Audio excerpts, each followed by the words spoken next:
diversity management è un approccio che riteniamo molto utile per il mondo della cooperazione. Dovrebbe essere intrinseco alla cooperazione la gestione delle diversità.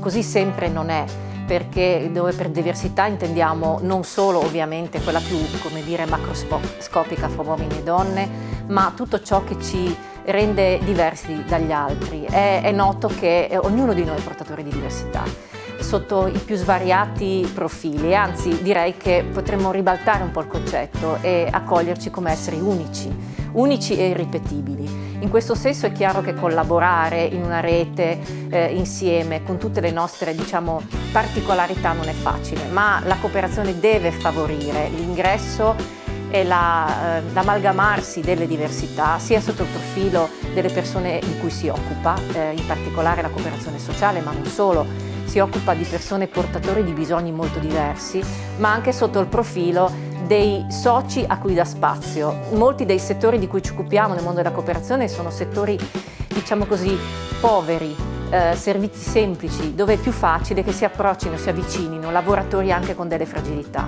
La grande scommessa nostra è quella di saperli accogliere, comprendere, integrare in un unicum che li faccia integrare come lavoratori e quindi poi di conseguenza auspicabilmente come persone attive e propositive nella loro vita e nella nostra società.